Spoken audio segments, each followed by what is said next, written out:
Hello and welcome to Aspects of Writing. I'm your host, James Kelly, and my co host for today's show is Joyce K. Gatchenberger. Our guests are Michael Frazier and Tori Skarupski. And is that close enough, Tori? Okay. And the topic of the show is Behind the Scenes Part 2. Before we introduce our guests, Joyce, please tell us a little bit about who you are. Certainly, and I'm very happy to be here today. Thank you very much. My name is Joyce K. Gatchenberger, and I'm an RN in nursing for 35 years. I have an associate, bachelor's, and master's degree, and I just published my recent book, which is called Ripples in the Generations. And we have two guests today. One is Michael Frazier, and he is a conservator at UNLV in the libraries section. The other one is Tori Strupski, and she is a student. She is a film major at UNLV. So, Michael and Tori, welcome today. Thank you. Okay. And Michael, we'd like to know a little bit about your background, where you grew up, and how you ended up in Las Vegas. Oh, certainly. So I grew up in Oklahoma. I have a bachelor's degree in arts management at the University of Tulsa. I worked at McFarland Library and kind of worked my way through that degree. Working in a library setting. And I should say that I more or less worked all my life in libraries. Even in high school, I had a little hour each day where I worked in the high school library. So it's always been like a running theme in my life. But back when I was going through college, I had a job in the library. And one day I had one of the preservation librarian there came to me and said, "Would you be by chance interested in learning how to repair books?" I said, "Hey, that sounds great. That's like arts and crafts time and library paste and paper. It's just, I love the smell of old books." And I go, "That sounds wonderful. It's up in special collections." I was like busy like doing desk work and grunt work and like reshelving books. And I go, "Oh, that sounds like a wonderful, wonderful." So did you have any idea what they were really talking about? No. Okay. I had no clue.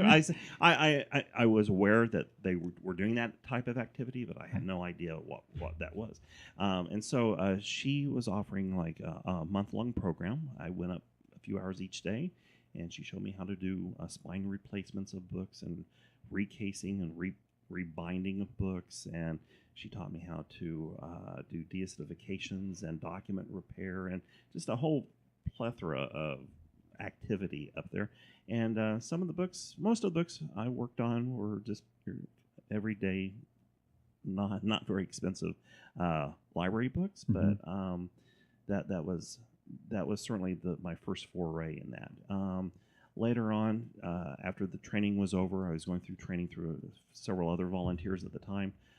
She offered me a position, said, you're definitely took like a duck to water to this activity, so we'd like to see if you'd like to work for us. And so she gave me a job, and I finished that job. I worked there, and I finished my degree at the University of Tulsa doing exactly that.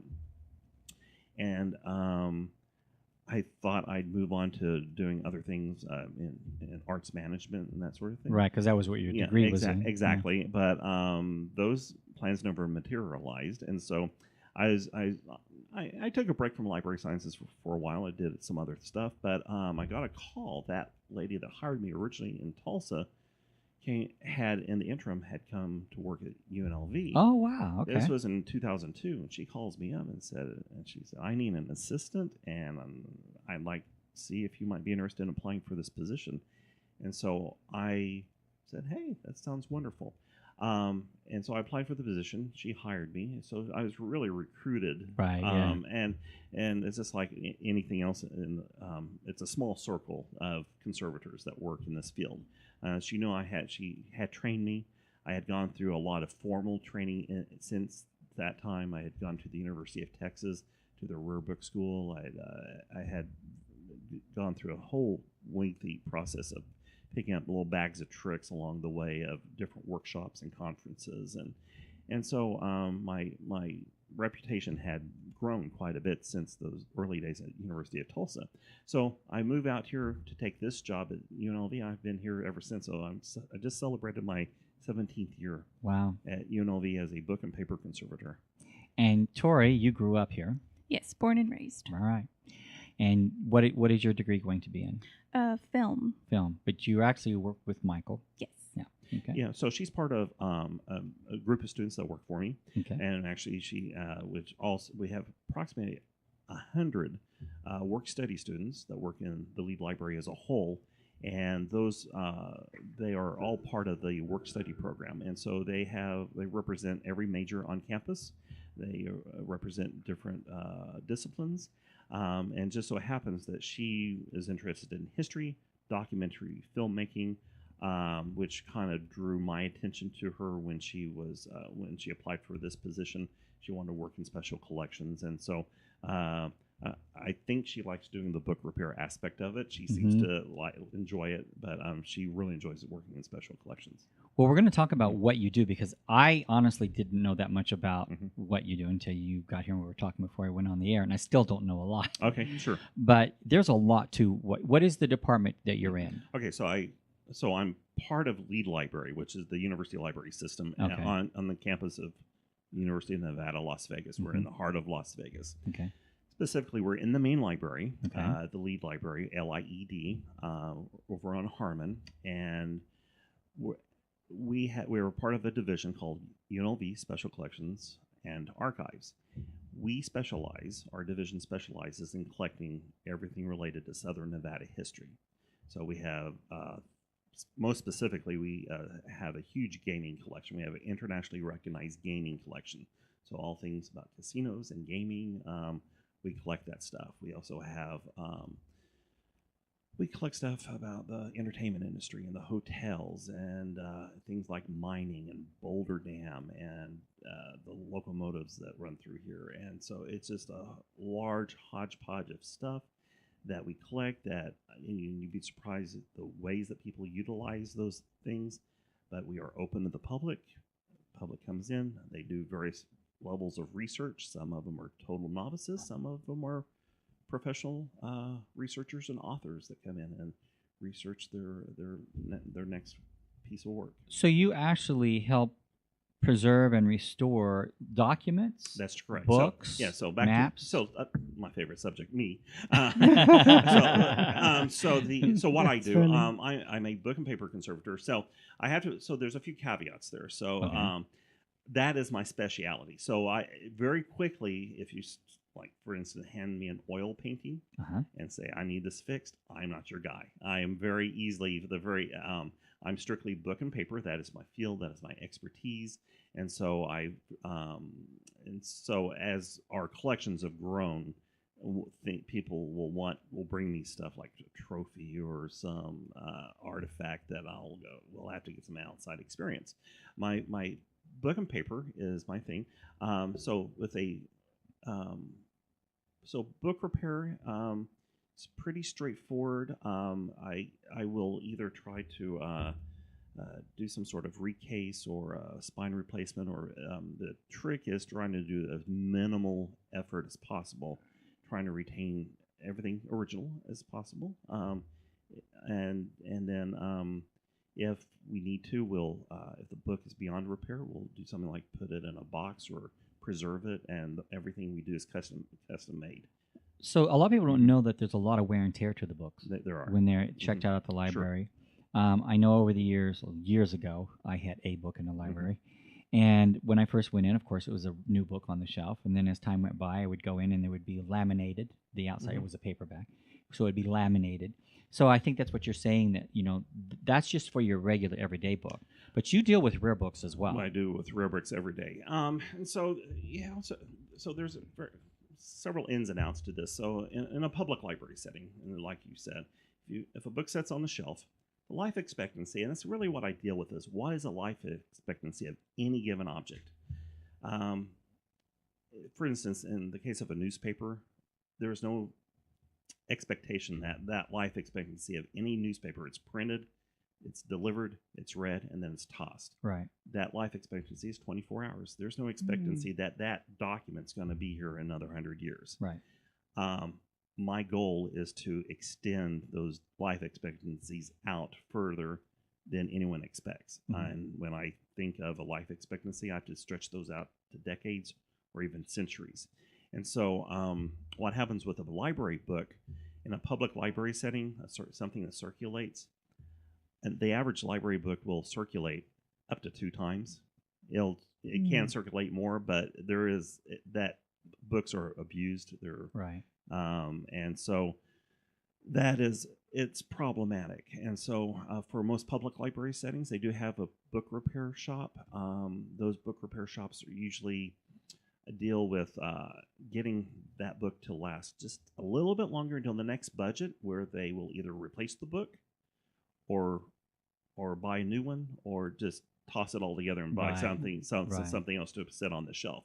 So, and is that a preservation program? I would say yes, for a public library setting that addresses their constituency. That is a preservation program. However, we're different. If we collect something, we're wanting to hang on to it. It's not going to go nowhere. It's not going. We're not going to toss it. We're not, and that becomes an issue. I have a question for you, because I know you also preserve newspapers. Yes. And the reason I'm asking that is and we are talking about the library system as Yes. opposed to UNLV. Right. I needed to research an article back from 1980. Okay. And from 1985 forward, they had copies, I guess some kind of physical copy that you could go to and look for, or digital, a digital copy, I guess Okay. it was. But then prior to that, I had to go to microfiche to find Right. everything.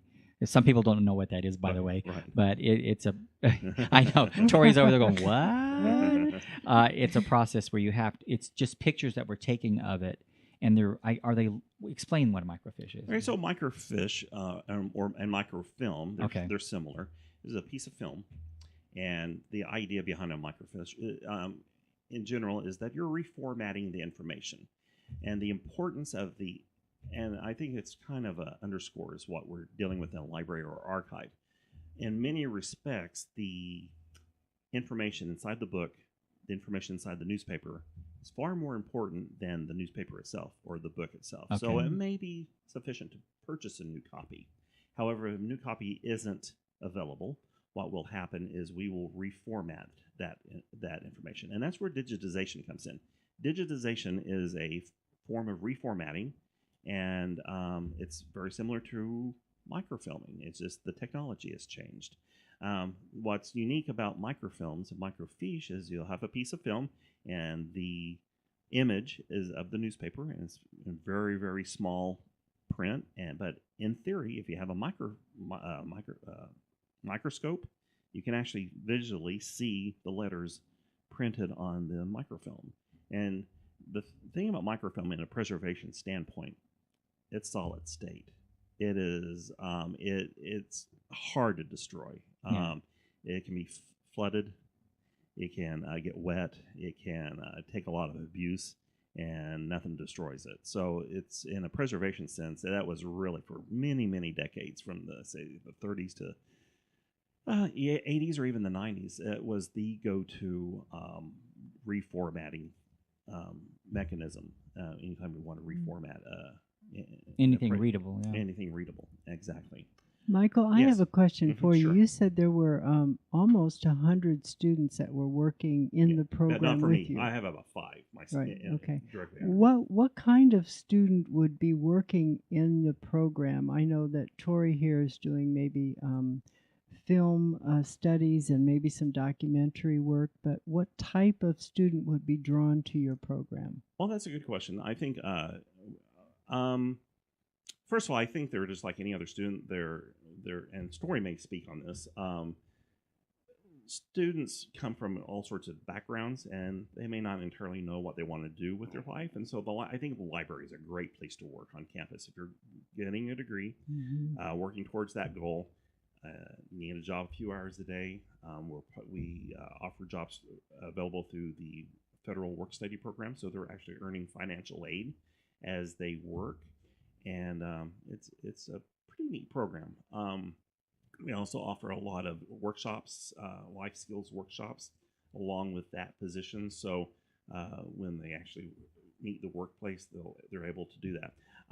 So the answer is, UNLV, University of Nevada, Las Vegas, is one of the most culturally rounded diverse. Diverse is the word I'm trying to look for. Diverse campuses in the nation. So you will see all walks of life there. Every race, every religion is represented there, and I always think that's a strong suit.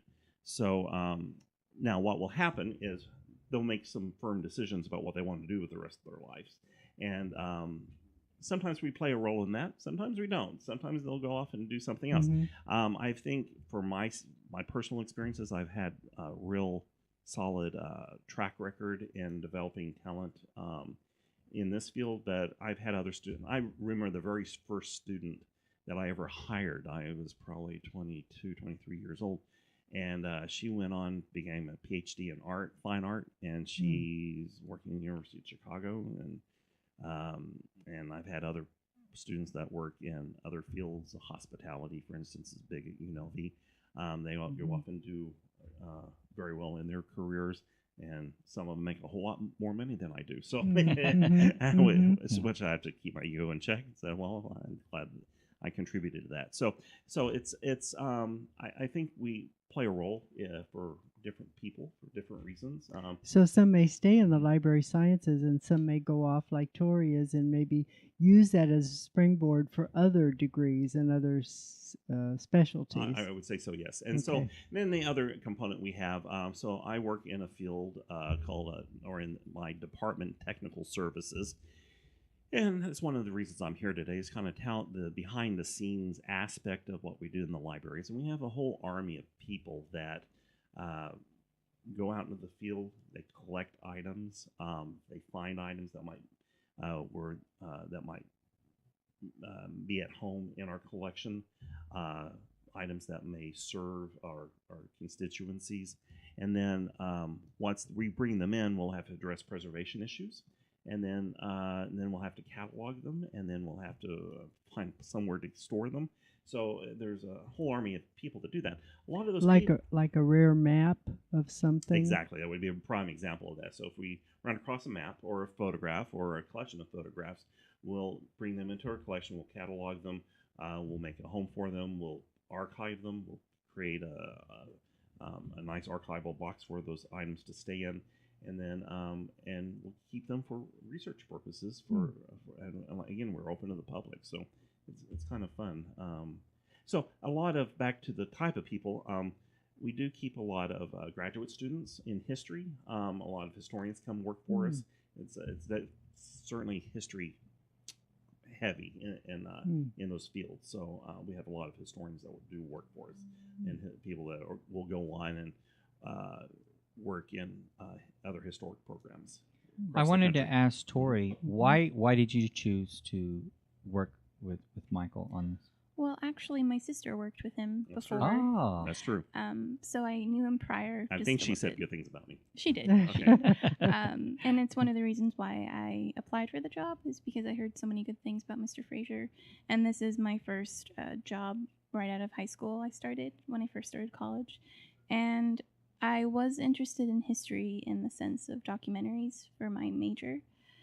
And I figured working in any part of a library, it would benefit me in knowing more about any kind of history and how the research is done with different things. And I can see now where this might work, because I think you shared with me on a phone conversation, Michael, that you have a lot of studios, whether it be the big studios like NBC or whatever, and then different news outlets locally, and authors who come to you to get information with their writing historical fiction or actual factual things about the state. Right. And so I can see that with a documentary as well. Yeah, I would say that, with some exception, first of all, the people that work in the various historic institutions in the city are my friends, they're my colleagues. But when it comes to accessibility and research or research access, I would say we're definitive. If you want to know about Las Vegas and you want to write on the subject of Las Vegas, we're a really good resource to go to. Okay. Our public services people, Sue Kim Chung is the director of public services at UNLV Special Collections. She is as good as it comes, and she will answer your questions. She will bend over backwards to find the information that you are looking for. We also have a couple curators. Peter Michelle, he's our rare books curator.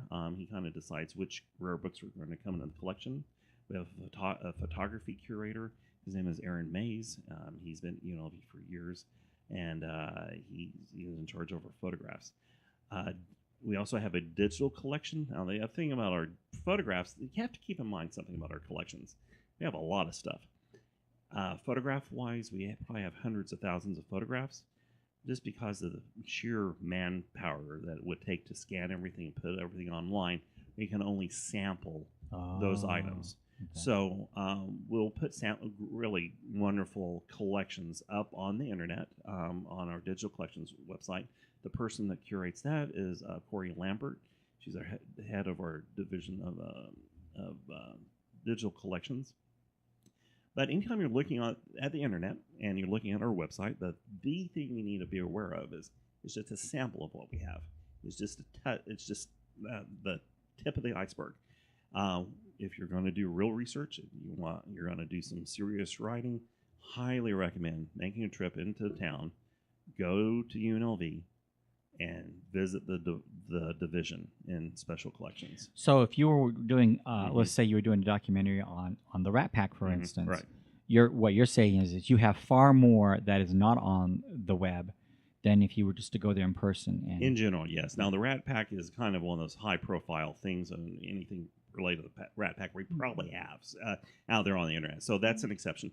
And so the other thing you have to keep in mind about the library, and the Rat Pack brings this into mind. Because, and if you think about it in a logical sense, in a library setting, we may have a book, but we don't own the rights to the book. So there's so anytime you visit our library and use our resources, you have to bear that in mind, and that there's a fair use clause in the copyright issues. So we have all the time people wanting pictures of Frank Sinatra. And we have tons of pictures of Frank Sinatra. So you're free to come in and you scan them. For personal use, that'll be fine. For commercial use, if you're going to use a picture of Frank Sinatra, I highly recommend that you go to the Frank Sinatra family and visit with them and make sure that it's okay with them. And they may or may not have a fee for you, but those are some legal issues. But as a researcher, you would take up on those legal issues of accepting of that, but we certainly have that. Now, with that said, in recent years, we have really tried to obtain those legal rights to things that we collect, and more than likely we can say it's okay, it's not a problem, and we'll guide you in those frameworks. But I just need to throw that out there if anyone does come in. Yeah. Speaking of that, I would just want to jump in and ask a question because I was listening to what you said, Sure. and I was wondering about authenticating paperwork. Let's say, for instance, if you found a parchment with a lot of writing on it, and someone brought it to you and said, "This is Howard Hughes's letter." Do you authenticate papers? Well, yeah, sure. So there's a provenance that takes place, and if there's a provenance, so we have tons of Howard Hughes's corporate records. There is a provenance there because we got it directly from the company. Okay. We went into a warehouse where all this stuff was stored, and we pulled what we wanted, the best of the best, and because it was a huge warehouse, but it was certainly So yeah, we're not going to take something that isn't related to our mission, which is Southern Nevada history, and we will want to kind of document the provenance of it. So that is certainly part of our thinking when we take items into our collection. Okay. And the other question I had was for Tori. If a student wanted to complete their dissertation or their thesis, do they normally come to the conservator or to you or to Michael and say, "I need this paperwork to finish it up. Can you walk me through it? Can you show me where to go?" Do the students actually use the department? I would say so, yes. I see a lot of grad students coming in and researching. For me specifically, I work in the lab. so I don't deal with students who have those kinds of questions. So, so we have a public service element in special collections, and so that element includes a couple of things. We have different researchers, so I think that would be a thing to underscore. We have students, undergraduate students, who are learning how to write a paper. How does that occur? And our public services director works overtime, working with the English department, working with the history department to create assignments that will allow professors to bring their students in, and they will walk them through the research process.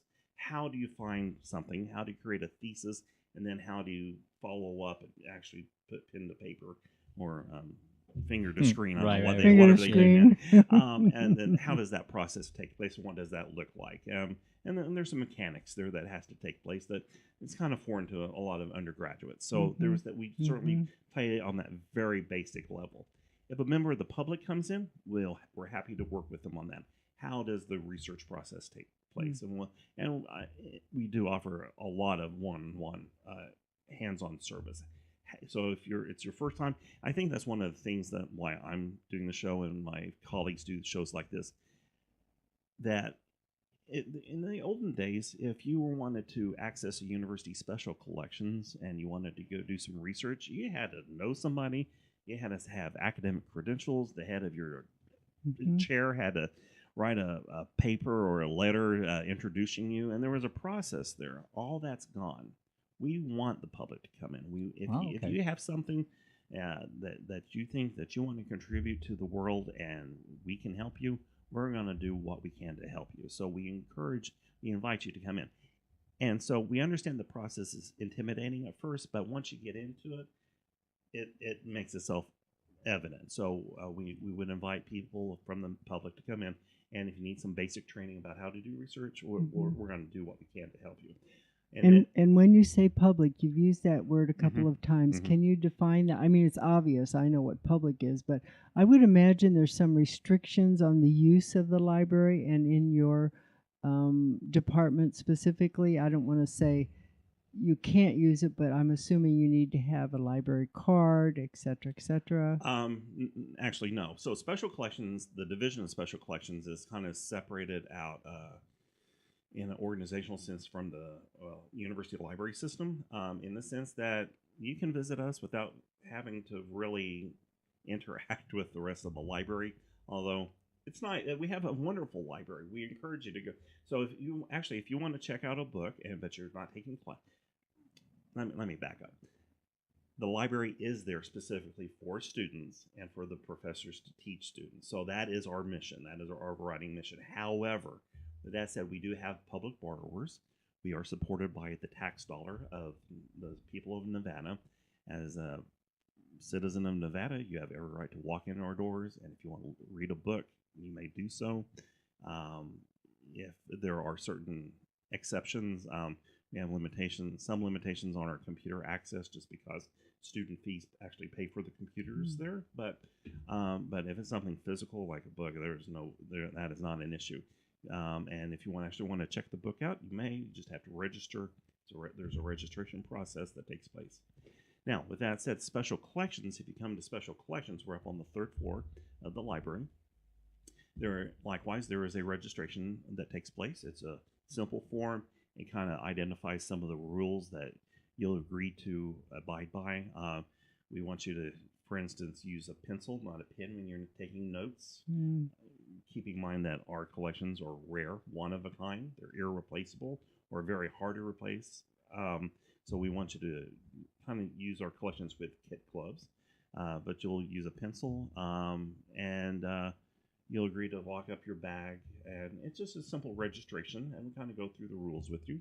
And then we'll guide you to help you find what you're looking for. We are closed stacked, so you don't actually get to peruse the shelves themselves. We will actually go pull the items for you. But most researchers have a general idea of what they're wanting, so that's usually not an issue. And then we'll pull the items, and you'll sit there all day. We're open 9 to 5. I've actually used the 97. library for research, Mm. and I've actually had it to where they had to go pull files for me Yeah. or manuscripts. Exactly. That's why I wanted to get into this as well. I don't think people understand how valuable what your division does because of the fact that, like, for instance, let's just take George Knapp. Okay. And I'm sure you've seen him in your I have. library. Yeah. And I'm sure you've had to help him because he does a lot of Yes. research. Yes, He comes yes. through a lot. Yeah. Yes. Mhm. So people don't understand that the news media probably use you as much, if not more than anyone, especially for Southern Nevada. Internationally, and I think that's another thing that people would be shocked about. We service an international audience, so Okay. we have the BBC come in all the time. Okay. CNN comes in all the time. Fox News comes in. What are they doing? So they research old Las Vegas stuff. I'll give you an example. Robin Leach died a few years back. Right.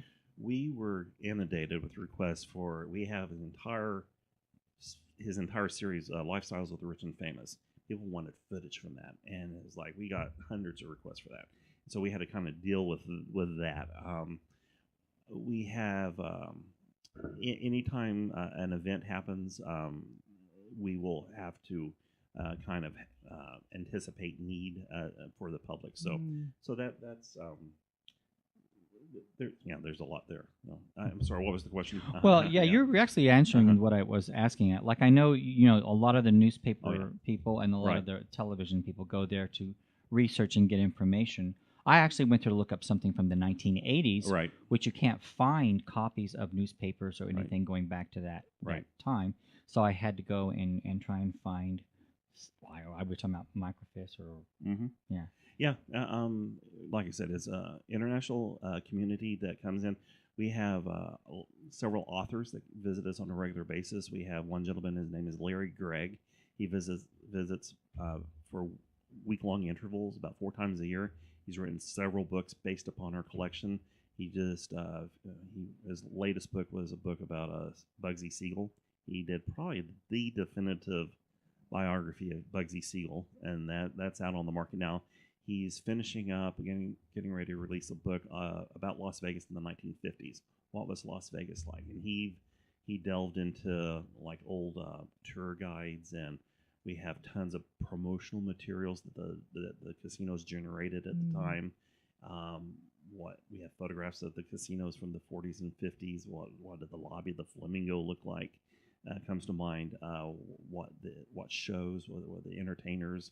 The show. We have a huge showgirls collection, and we have the original costume drawings of the showgirls and the costumes, and so it's just a plethora of information and images. That's just a lot of researchers get really excited.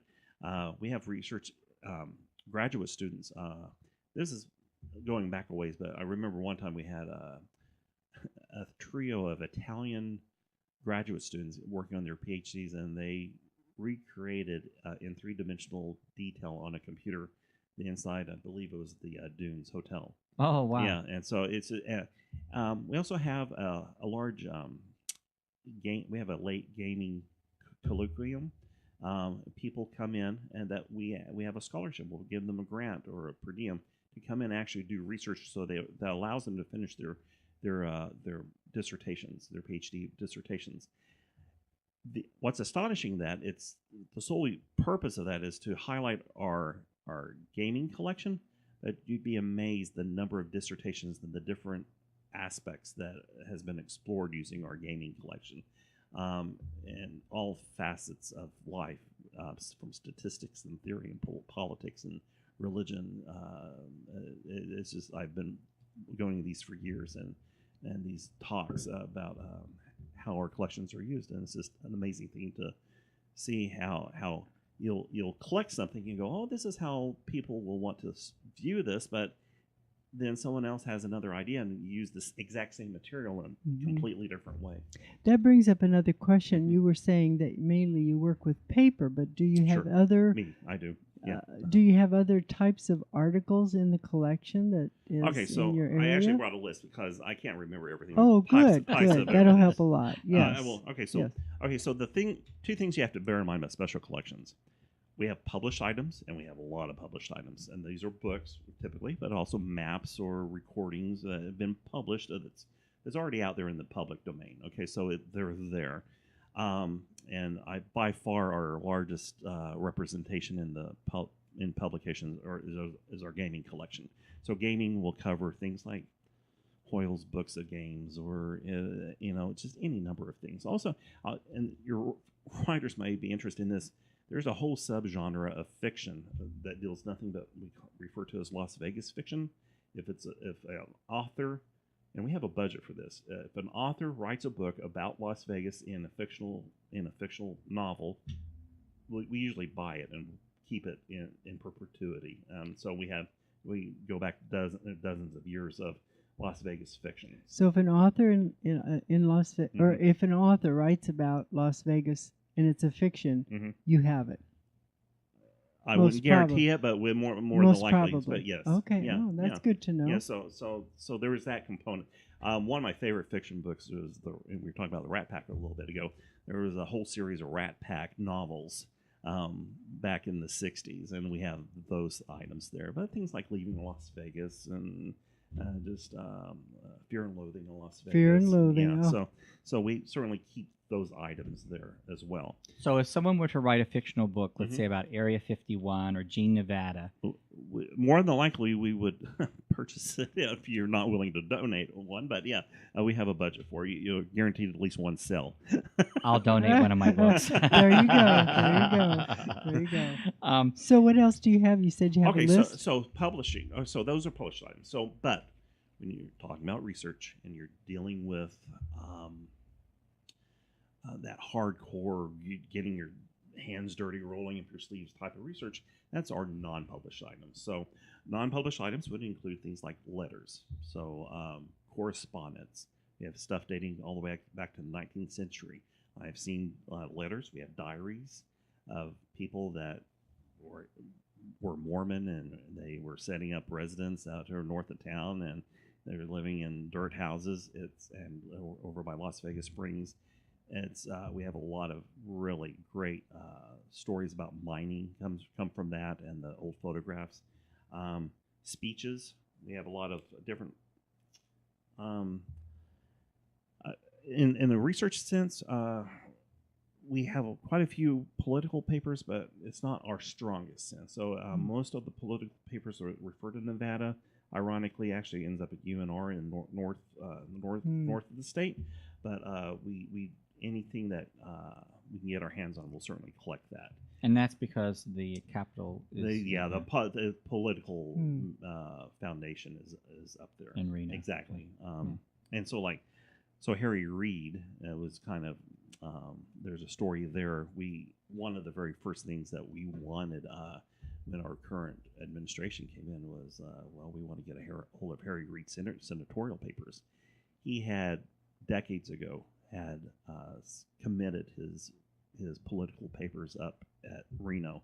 And so, unfortunately, even though Harry Reid represented Southern Nevada, he still lives in Southern Nevada. All of his political papers are going up there. And so, what about for the gaming board? Okay, so there are some off-limit things that we collect. So some of the stuff at the gaming board, we do have some of the stuff from gaming.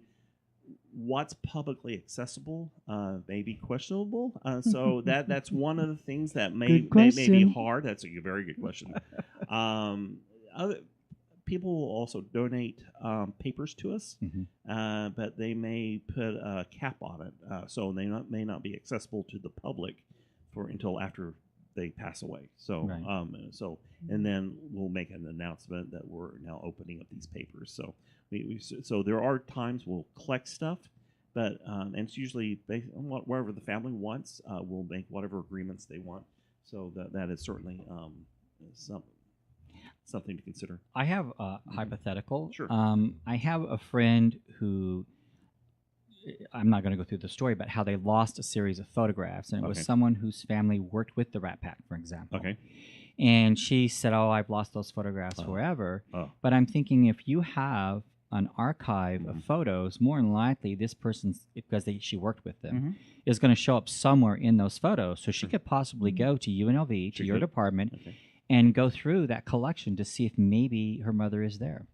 That is possible. So some of the other stuff so photographs is certainly a major component of our collection. Family scrapbooks. We have tons of family scrapbooks. Old families that came here 100 years ago, and so that's a really good resource. And what's neat about scrapbooks is that we don't really touch. We were talking about how to repair stuff. That's actually a scrapbook is actually one thing I don't get actually do a lot of stabilization because we want the original there. We don't want to peel those photographs off. We want to keep everything. If anything, we will make a copy of it if we have to make sure it stays stay safe. So scrapbooks is one. If you're doing a historical fiction, certainly that would be something you'd want to do. That's all true. Other things, autographical sketches, biographies, oral histories. Clay T. White is the director of our oral history department, so that's another component of our special collections, and that is just, well, in my mind, and she makes fun of me for saying this because she doesn't think so, but I'll say it. She's one of our nation's premier oral historians. She's gone back and forth across this valley, documenting the history of Las Vegas, and she'll interview everyone. She'll interview corporate CEOs. She'll interview entertainers, but she'll also interview the people who've made the beds and have worked in the industry 30 or 40 years. If you want to read an oral history about a pit boss and what his career is like, or a blackjack dealer, it's a great place to go if you really want to get a feel for what the history of Las Vegas is and what it was like living here 40, 50, 60 years ago. Our oral histories are a great resource. And a lot of them are recorded audio files, so you can actually listen to them.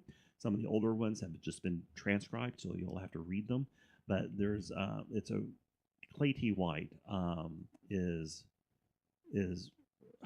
I can't say enough about her. She's one of the smartest women I know, one of the smartest historians I know, and she's just done this incredible job of curating collections. And she's in recent years she has focused on the cultural communities of Las Vegas. She's focused her team, Barbara Tabak, on the Jewish heritage culture of Las Vegas. She in previous years she's focused on the African American community, and she's also currently they're working on a Latinx project.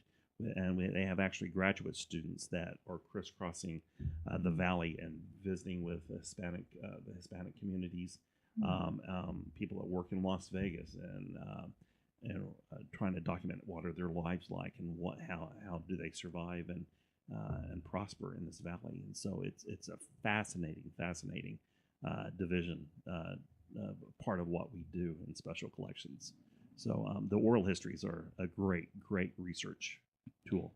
Well, one of the things I wanted to talk to you about as well is that I'm doing an event in Las Vegas here called the Second Annual Aspects of Writing, Book Launching, and Picnic.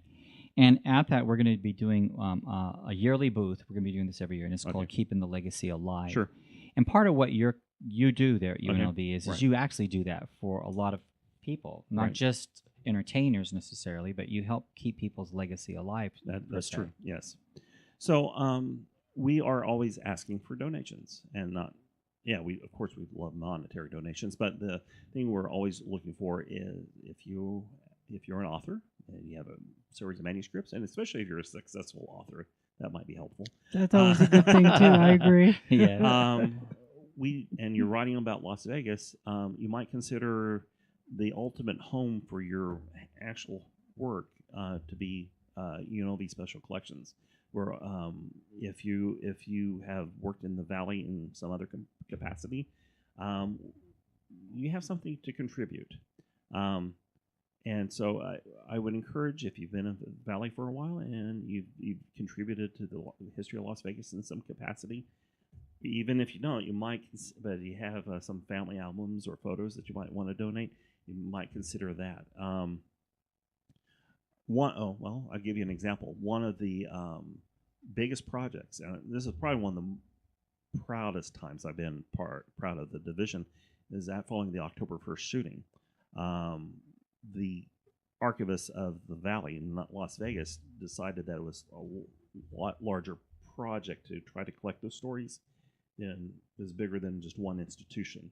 So our institutions, which include the Clark County Museum, the State Museum, our UNLV Special Collections Archives, we went out and collected the artifacts, so the stuff, the flowers, the crosses, the things that are along the side of the road. Those things went to the Clark County Museum over on Boulder Highway. The State Museum collected those certain materials, and then the things that we collected were the digital components, like the Twitter feeds and the web-based provenance, and then Clayton's been busily recording oral histories, people that were involved in the October 1st shooting. So suddenly you have people that just they're going about their daily lives, they're just doing their thing.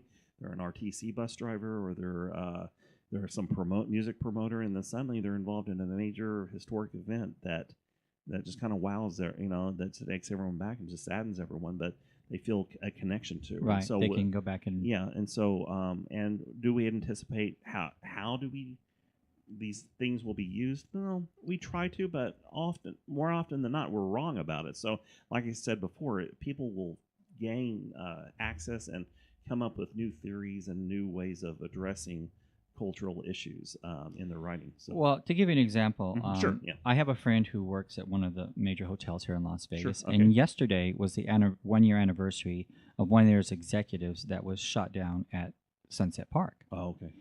And they were talking about memorializing that person in Sure. some way. Could they go to UNLV and Absolutely. see what information you might have about Absolutely. the incident or the person even? And actually, one of the great ways to do this is use our finding aids. You can actually go online to UNLV, go to the library, special collections, just Google it and it'll pull up. And search our database and search our finding aids. You can type in the person's name and see if he's mentioned. And if he's mentioned like in an oral history or in one of the manuscripts or any number of areas, that's a good place to start looking for any specific individual in Las Vegas. If there's a history there and we have it, it'll be there. It could be a photograph of him. We have lots of executive photographs. So that would be his name would probably pull up. Her name would probably pull up very quickly. Mm-hmm. But then if let's say you don't quite find anything on there, another good resource is our email address, special.collections@unlv.edu. You just send an email, put your inquiry. What are you looking for? And it doesn't have to use big flowy language. Just say, I'm looking for this executive. Do you have a picture? Do you have anything related to that person? We will be happy to answer that, and our public service people monitor that email account daily, all day long. So you will get a very quick response from your questions or inquiries. Now, I know you do all this at UNLV, but when it comes to other colleges across the United States, how are they at doing what you do when it comes to curating different aspects of the writing industry? Or well, that's a good history, question. really? So, like I said, I think the bigger you are, I think the more roadblocks they put up. That's just my personal because you mentioned opinion. Tulsa, by the way. Yeah, so University of Tulsa. And I think the thing you keep in mind also about special collections as an industry, every institute has their speciality. So you go to University of Tulsa, they have this huge James Joyce collection. And if you're researching James Joyce, they have every kind of letter or book or copies of a book that you could possibly want to put your hands on. So I think the accessibility is fairly common, but you will find variations on a theme. So if you want to go to the Vatican Library and research their huge collection on anything, more than likely you're going to have some sort of credentials to get in there. Right. I have serious doubt if I'd be able to go into the Vatican Library. I might try to pull that off someday, but we'll see. So it kind of depends upon the institution, what their patronage is, and their budgets, and each institution they get. My boss, her name's Cindy Shane. She's the director of technical services. She overruns not only what I do, the cataloging components and a lot of other stuff that's going on, the intaking of materials. The technical services, she came from the Getty. She's been working here for about 5 years, and she's very conscious about making things accessible. So I would suggest it never hurts to ask. If you approach a special collections in your local area, I think you'll find more often than not, most historical societies, most special collections, they'll bend over backwards to help you get whatever you need. So if I wanted information on Black Wall Street, Okay. I could go to the In Tulsa? library. Yeah, in Okay, Tulsa. Okay. I could go to the university there and probably find what I'm looking for. Possibly, you might start there. Actually, if that specific, I would guess that the Tulsa Historical Society would probably be a better resource for you. Okay. So that- there are other places to go other Oh, than just sure. your university libraries. Oh, absolutely. But and like I said, in my mind, we're really definitive when it comes to Las Vegas history Mhm. Yeah. In Southern Nevada. in as a Southern whole. Nevada. Yeah. Yes, Okay. specifically.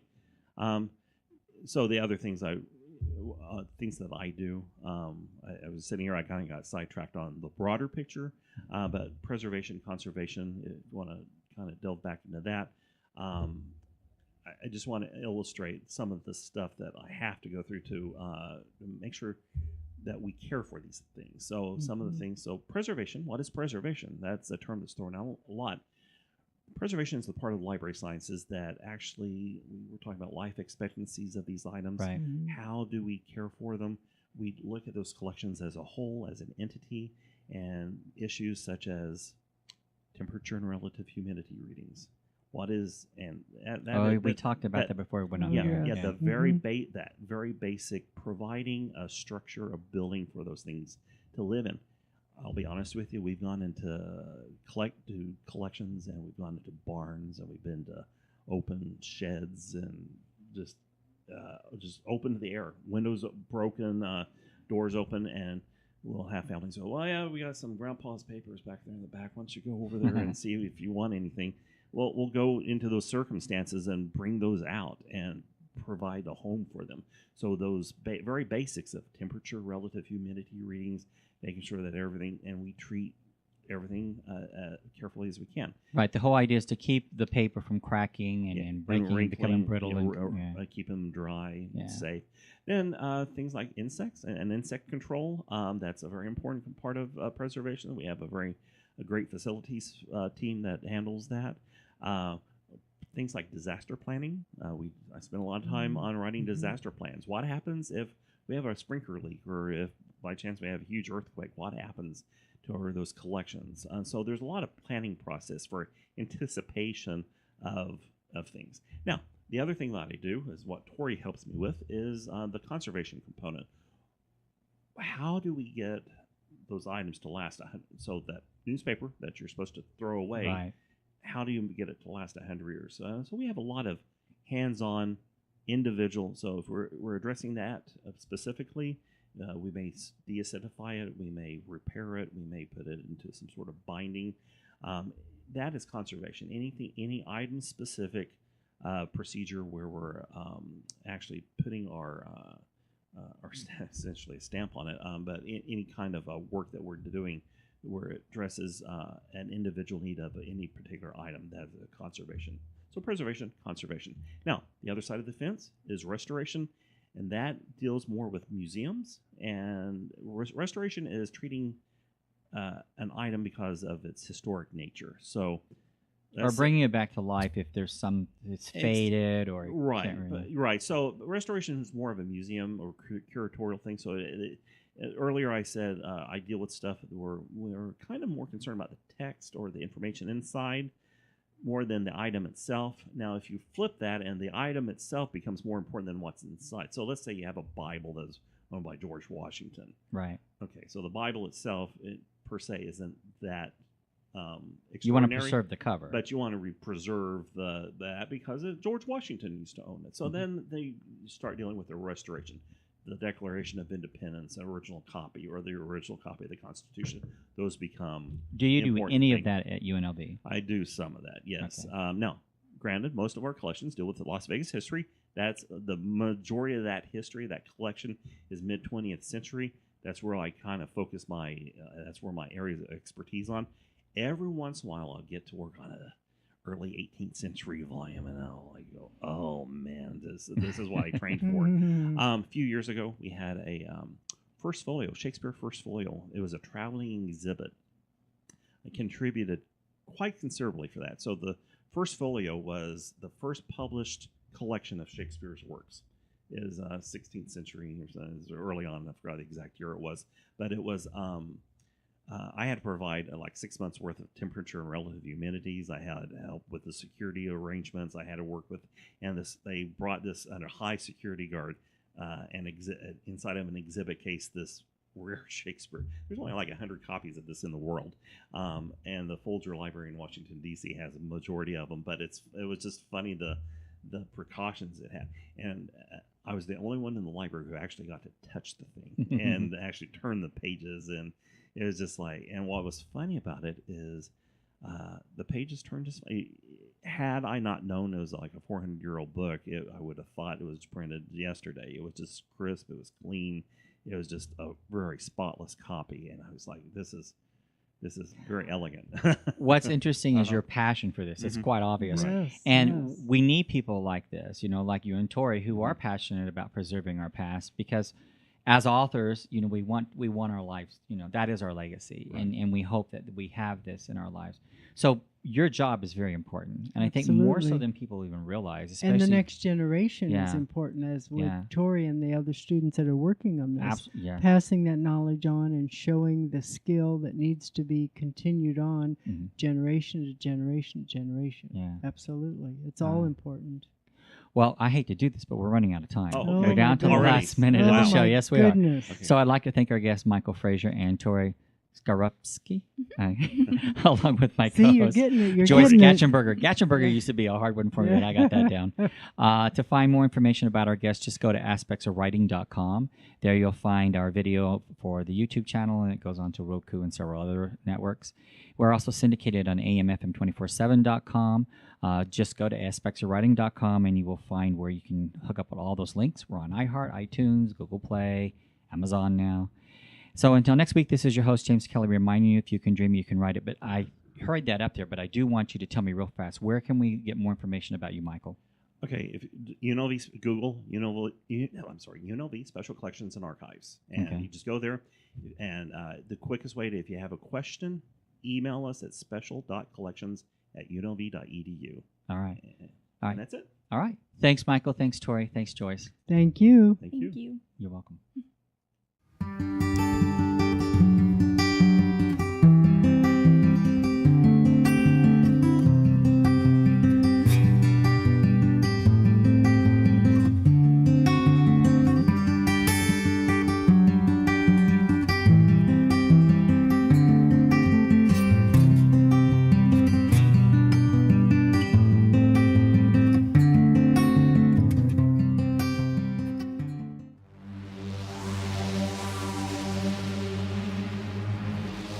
They came to our world seeking new resources.